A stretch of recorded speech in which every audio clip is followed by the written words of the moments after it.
হওয়ার পর প্রথমবারের মতো দলীয় কার্যালয়ে আসছেন বিএনপির চেয়ারম্যান জনাব তারেক রহমান। এই কেন্দ্রীয় কার্যালয়ে আসাকে কেন্দ্র করে আমরা দেখতে পাচ্ছি নয়াপল্টন এলাকায় আইন শৃঙ্খলা বাহিনীর যে তৎপরতা সেটি কিন্তু লক্ষ্য করা যাচ্ছে। ঠিক আজকে বিকেলেই বিএনপির চেয়ারম্যান জনাব তারেক রহমান তার যে দলীয় কার্যালয় রয়েছে নয়াপল্টনে, এই নয়াপল্টনে কিন্তু তিনি আসবেন এবং নেতাকর্মীদের সঙ্গে সাক্ষাৎ করবেন।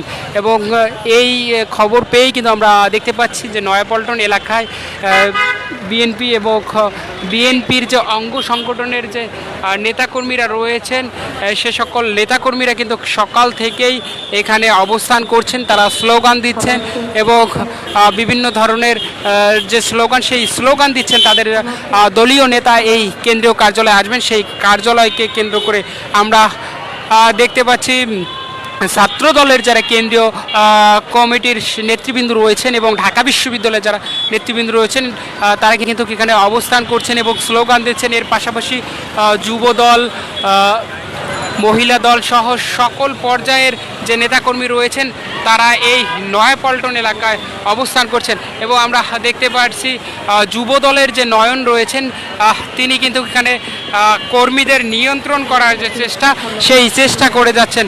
এবং মহিলা দলের যারা রয়েছেন তারাও কিন্তু বিভিন্ন ধরনের স্লোগান দিচ্ছেন এই কেন্দ্রীয় কার্যালয়। যদি আপনাদের একটু জানিয়ে রেখে আজকে জনাব তারেক রহমান এই নয়াপল্টনে যে কার্যালয় রয়েছে এখানে আসার খবর কিন্তু গতকাল আমরা দেখতে পেয়েছি, মিডিয়া সেলের মাধ্যমে এটি প্রকাশ করা হয়েছে যে আজকে ঠিক বিকেলে জনাব তারেক রহমান তার যে দলীয় কার্যালয় রয়েছেন এই কার্যালয়ে আসবেন, এমন তথ্য কিন্তু মিডিয়া সেল থেকে নিশ্চিত করা হয়েছে। এরপর থেকে আমরা দেখতে পাচ্ছি এই যে নয়াপল্টন এলাকা রয়েছেন এখানে আইন শৃঙ্খলা বাহিনীদের যে তৎপরতা সেটি কিন্তু লক্ষ্য করা যাচ্ছে। পুরো পল্টন এলাকা জুড়েই আইন শৃঙ্খলা বাহিনী অবস্থান করছেন, তারা নিরাপত্তা দেওয়ার চেষ্টা করছে। আমরা দেখতে পাচ্ছি এখানে পুলিশ, সেনাবাহিনী, বিজিবি এবং এসএসএফ বাহিনীর যে সদস্যরা রয়েছেন তারা কিন্তু এখানে অবস্থান করছেন। এর পাশাপাশি দলীয় যে নেতাকর্মীরা রয়েছেন তারাও এখানে নিরাপত্তা জনিত কারণে সুশৃঙ্খলভাবে এখানে অবস্থান করছেন, সেটি কিন্তু আমরা দেখতে পাচ্ছি।